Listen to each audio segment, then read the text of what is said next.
When a driver looks in the rearview mirror, they probably have no idea that they have a petite young woman in the early 1900s to thank for coming up with that idea.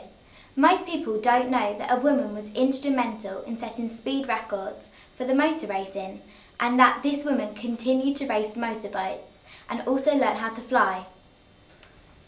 In the spring of 2015, Sound Architect Creative Media began a special project with Henswood Academy Girls' School in the St Leonards-on-Sea on the life of this extraordinary woman and the beginning of British motor racing. This is the story of Dorothy Levitt, the fastest girl on earth. She was born Dorothy Elizabeth Levi on 5th of January 1882 in Hackney, London, to a well-off Jewish family.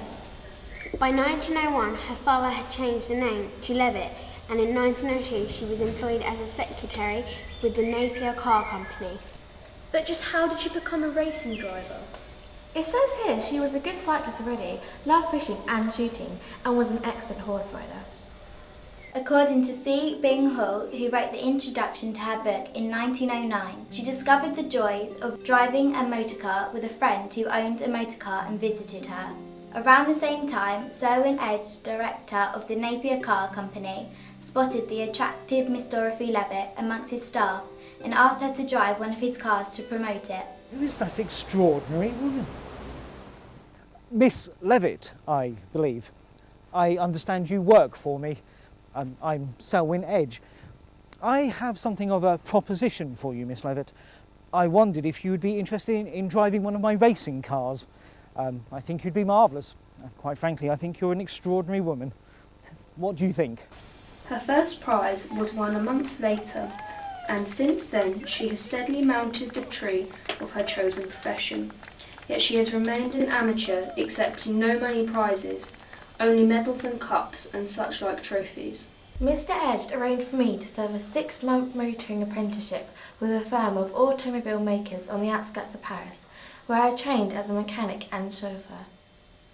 On her return to London, she earned a living giving driving lessons to high-born and wealthy women, while Selwyn Edge decided to use her as a works car driver to promote his cars. As Dorothy E. Levitt, she came to public attention in 1903, when she became the first British woman to compete in a motor race. She wrote a very business-like diary about her achievements. April 1903, first English woman to take part in a public motor car competition, did not win. Between 1903 and 1908, Dorothy Levitt competed in motoring events in the UK, France and Germany. She pioneered the sport of women in Britain. Looking at Miss Levitt, one can hardly imagine that she could drive a car at such terrific speed. The public, in its mind's eye, no doubt figures this motor champion is a big, strapping Amazon. Dorothy Levitt is exactly, or almost so, the direct opposite of such a picture. She is the most girlish of womanly women. The one fault in Dorothy Levitt is her modesty, almost amounting to bashfulness. One cannot get her to tell much of her many exciting adventures. We went to Filchin Manor Motor Museum to see the cars that Dorothy Levitt would have driven. August 1903, won Gaston Menier Cup at Trouville, France. Value of cup, 350 guineas. In October 1903, Dorothy Levitt amazed the public when driving a 12-horsepower Gladiator. She won her class at the Southport Speed Trials, achieving a time of 1 minute 4.4 seconds for the flying kilometre. The following year, she won her class at Southport and Blackpool Speed Trials. October 1904, Southport Speed Trials, drove 50 horsepower Napier, won 2 medals. Not surprisingly, as a result of this, she was called the fastest girl on earth. We interviewed classic car collector Paul Brailsford and racing driver Robin Staples Adams. I think I've always been interested in cars, even as a child. I really got into classic cars, perhaps, after I was coming up for retirement. My next door neighbour was selling a Ford Cosworth Sierra Mark I, and my son came home and said, "Dad, shall we buy it?" Bexhill 100 Motoring Club came out the ashes of the Bexhill 100 Festival of Speed, which I think started about 19 92, and it was to commemorate Bexhill Home of British Motor Racing in 2002. It's for classic car owners, motorbike owners. You don't even need to have a car to join.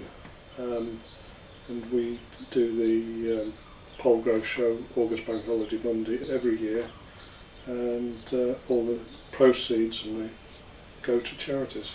Some of the guys who sorted out the Festival of Speed got in touch with the RAC and said, we believe it was the home of British motor racing, because it was in May, I think it was May Bank Holiday, 1902, and it was the first road race in UK.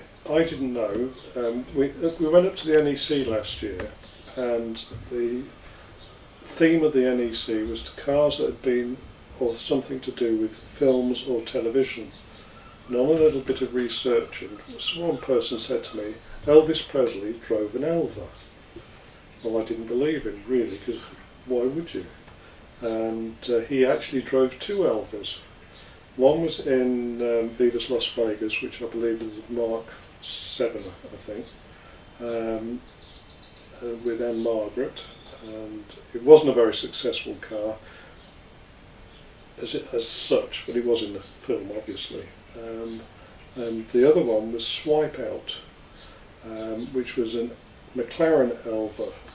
Elva didn't design it, McLaren did, but Elva built it because they had nowhere to do it. And doing a little bit of research, the Elva McLaren was also driven by Graham Hill, and it was the first, I looked it up today, it was the first McLaren car, race car. So I didn't realise that, and that was in 1968, I think, or 66. When I was about 18, I met the chap that was going to be eventually my husband, and he was already a racing driver, and he was quite a successful one, and he drove a racing car called an Ace Bristol, which was very fast, and so I used to have to go to all the meetings with him, and I started out by cleaning the car and all the sort of exciting jobs like that, and I gradually got involved with the racing when we got married. So from there I started to race. I got conned into it, to be honest, because I got fed up with doing all the gritty bits that you have to do when you're in a team of racing drivers. And I had a few too many drinks at a party, dare I say, and someone said, go on, have a go. And I said, okay, I'll have a go. Because the next day when I sobered up and thought, actually, this is not a good idea, I couldn't back down, could I? Not with all the guys around. So from there I got a licence. You have to have a licence. And one thing that's very, very interesting as girls is that of all the licence holders for motor racing, 2% only are girls. All the rest are men. Well, I earned more money teaching dancing, but the racing I prefer. It's much more exciting and it's much more fun, and you have a really good social life because you meet lots and lots of people, lots of racing drivers. And I met all the racing drivers in the 60s. So I prefer the motor racing, yes, but you don't make money at it, unfortunately. So when you actually win, actually funnily enough, when you actually get enough points and you know you've won, that's not the good bit. The good bit is when you go probably 6 months later to get your trophy at the dinner, and they do a big dinner dance and you go and get your trophy. It's not hard, but as far as the men are concerned, you're quite popular until you start beating them. And then they don't like you quite so much. But yes, it's always difficult for a woman to get into things, isn't it? It's much harder than it is. There isn't the old boys network that the boys seem to have. You know, you have to work a little harder, and certainly when you beat them, they don't like you quite so much. Well, there was one particular. There were a lot, but. Christabel Carlyle was a Mini driver. She raced a Mini, and she was very, very good. Sterling Moss's sister Pat Moss was rallying at that time, but there just weren't any women. You know, there were a few women who dabbled at it, one or two of us who did reasonably well with it, but it just wasn't a sport that women, and it still isn't. It's a terribly expensive sport. You need sponsors when you're racing.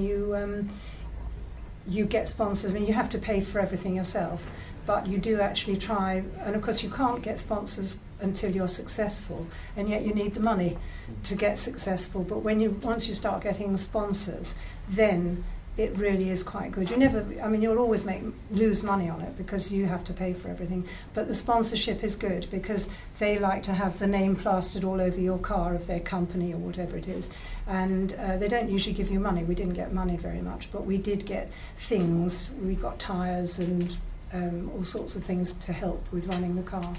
And as a woman, I had terrific sponsorship because I had a leather company, and they used to give me all these lovely leather coats, and all I had to do was put their name on the side of the car and say, well, can I have a pale blue suede full length, or boots, or whatever. So I had a wardrobe full of coats, nothing else but loads of coats.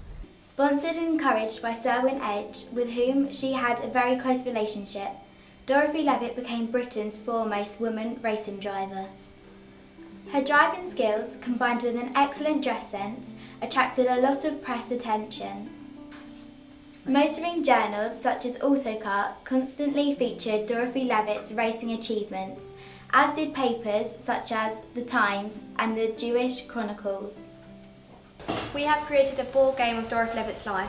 And it goes in chronological order of her life. You roll the die, and whoever rolls the highest number starts first. On that piece, it has a piece of information about her, and also you can move one step or go backwards. In 1903, she also started racing motorboats.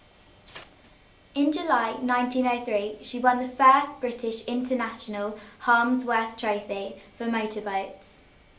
August 8th, 1903, drove motorbike Napier at Cowes, won the race, afterwards commanded to go over to the royal yacht by the King at His Majesty wanted to see me put boat through its paces.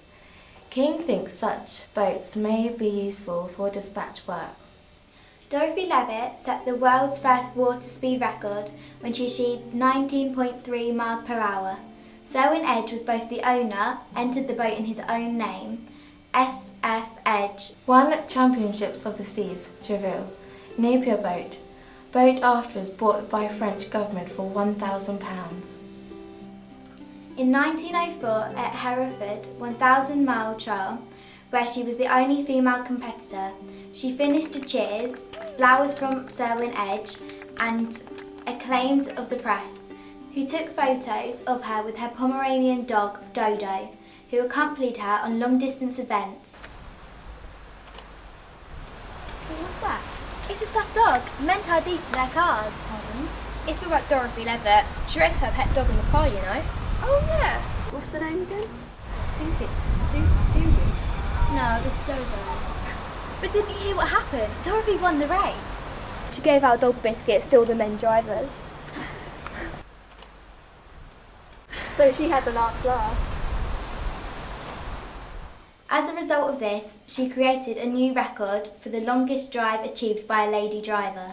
This modest account does not record that she set another woman's speed record, achieving the climb in 92.4 seconds, a record that was not broken until 1913. September 1904, light car trials, successful, drove small Dion, 8 horsepower, entirely alone.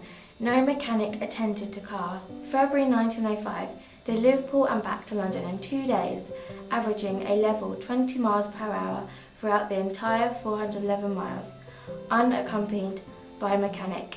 She then went on to compete successfully in numerous speed trials and hill climbs, including those held along Bexhill seafront in 1907. We went to Bexhill Motor Museum to see the classic cars. July 1905, won Brighton sweepstakes on 80 horsepower Napier at a rate of 79 3/4 miles per hour, constituting the women's world record, beat a great many professional drivers. October 1906, broke my own record and created a new world record for women at Blackpool, 19 horsepower, 6-cylinder Napier. Drove at a rate of 91 miles per hour. Had near escapes as front part of bonnet worked loose and, had I not pulled up in time, might have blown back and beheaded me. She was noted for racing in a dust coat, which is a loose coverall coat reaching down to the ankles, matching hat and veil. An all-important question is dress. Automobilists are nowadays more careful in their choice of their attire, but there are still a goodly number who seem to imagine it is impossible to look anything but hideous when in an automobile. Now, as to ordinary garments, dress for the season of the year exactly as if you were not going motoring. Dorothy Levitt was very encouraging to women about driving their own cars. She wrote articles on motoring for women, including a series in the Daily Graphics in 1908, and expanded these into a book published in 1909. This is The Woman in the Car, a chatty little handbook for all women who motor or want to motor. An excellent driver, she was also a very efficient mechanic, and her book not only gave advice on choosing a car and its accessories, it also provided clear instructions on how to drive and carry out roadside repairs. It included photos of her, especially taken by Horace W. Nichols. Motoring is a pastime for women, young, middle-aged, and if there are any, old. There may be pleasure in being whirled around the country by your friends and relatives, or in a car driven by your chauffeur, but the intense pleasure, the actual realisation of the pastime comes only when you drive your own car. It fascinated me, and it will fascinate any woman who tries it. You will find a little drawer under the seat of the car. The following articles are what I advise you to have: a pair of clean gloves, an extra handkerchief, a veil, powder puff, unless she just buys them, hairpins and ordinary pins, a hand mirror, and some chocolates are very soothing sometimes. The mirror is occasionally to hold up to see what is behind you. If you are going to drive alone, in highways and byways, it might be advisable to carry a small revolver. In 1910, she attended a flying school in France, learning to fly a Farman machine. As a well-known figure and pioneer aviator, she gave an interview to the Daily Chronicle in March 1910 about her experience of learning to fly and ambitions for flight. Between 1907 and 1913, Dorothy Levitt lived in Portman Mansion, Marylebone, London. In 1921, after the First World War, she was recorded as living at 50 Upper Bake Street, where she died on 17th of May 1922. Hey guys, look what I found. Her death certificate. Dorothy Elizabeth Levi. Found dead in her bed with attack of measles and heart disease. So sad. At the age of 38 years. 17th of May 1922. Are you sure about that? Wasn't her birth on 1882? No. We need to find her birth certificate. Boats, planes, Cars, diary. Oh, no certificate. Found it. What does it say? Dorothy Elizabeth Levi, born January 1882. Hang on, wouldn't that make her 40? Yeah, it would. Her will, in the name of Dorothy Elizabeth Levitt, left her property, including a diamond brooch and ring, to her sister Elsie, and in the will was the wish to be simply buried in a field by the sea. Now, definitely, because it's much easier. You've got far more technology to help you. The clubs are better run. Safety is a huge issue now, whereas when I raced, we didn't have any safety protection. We didn't have any overalls that were fireproof. We wore a helmet, but that's about all. And there was no protection for the marshals who organised the races. They had no protection, whereas now it's very, very much safer. As far as motor racing was concerned, Stirling Moss. He was probably the finest English racing driver that we ever had. He was absolutely brilliant, and he was very charismatic. He was a very difficult character, but he was also just the most amazing driver. And he drove me once from London to Birmingham, and that's when I vowed I was going to be the best driver I could be, because he just was so good, and I was never frightened. He didn't frighten me once, and I never felt him change gear. It was just the most incredible drive, and that's when I vowed I was going to do it really, really well. And for women to be good drivers, be proud of yourselves, be proud of your car, be proud of the way you drive, because it's terribly important. I could tell you a lot about Graham Hill.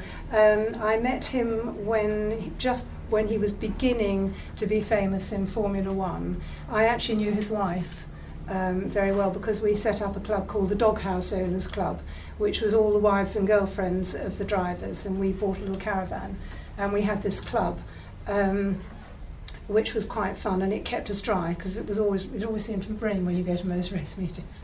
And so I knew Graham, and he taught me an awful lot about motor racing. He used to teach me how to go around the track the right way, all the proper bends and the way to take them. You're actually in a bubble when you're going to start a race because you're concentrating on, in my day it was a flag to start, now it's all traffic light system, but you're sitting in the car, you've got other cars around you, and you're concentrating on getting your feet right more than anything else, because to do a racing start is really important. If you get off quickly, I think Lewis Hamilton's probably one of the finest starters of a race. He gets off so cleanly. What you don't want is what the boy racers do and make your tyres spin, because as soon as you do that you're losing time. You need to move off fast and smoothly. So you're concentrating on getting your feet ready at the very moment the flag goes down. So you've got all this noise around you, and certainly when we race, the cars are incredibly noisy. You heard Paul's today, and you imagine 30 of those all doing the same thing, and everybody's blipping their engine, because to get a good racing start you need to blip the engine steadily, and then as soon as the flag goes down you go. And so it's just noise. The noise is absolutely incredible, and you can see people talking but you can't hear anything they say, and they stand they stand outside the window and they're talking to you and they know darn well you can't hear a thing, but they do it.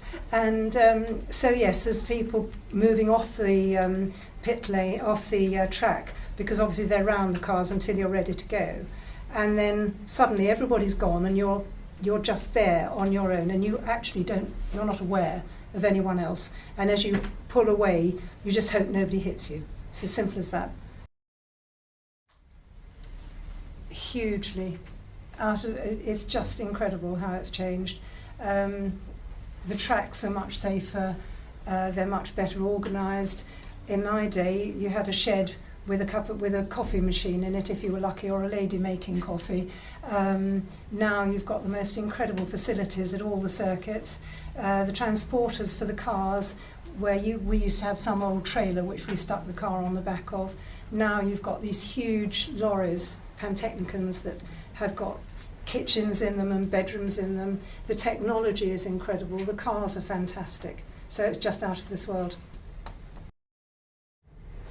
Everybody, they just laughed at me. Yeah. But you have to prove them wrong, because that's something that happens all through life. If you want to do something that isn't the same as everybody else, everybody will say, well, you probably can't do it, but you have to have confidence, and you have to think, well, just blast in and have a go. I think Dorothy Levitt today, she'd be an irrelevant, because she loved racing. I mean, not just cars, but motorboats, everything.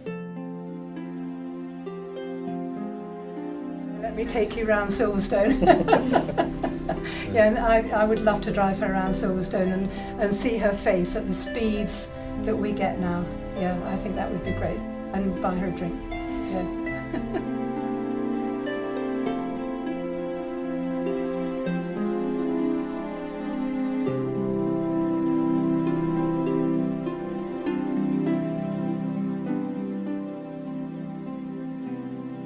I've loved taking part in such an enjoyable project and enjoyed research about someone I didn't know before. In this project I have enjoyed visiting the museum and making a board game. I have enjoyed interviewing Robin Staple Adams and Paul Beauford. I've also liked the drama side and making up scenes. The project has taught me more about Dorothy Levitt, and I feel like I'm honoured to be a part of.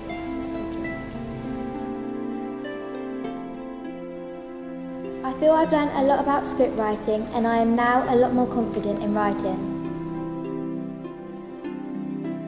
I've taken from this project how to use different sources to research.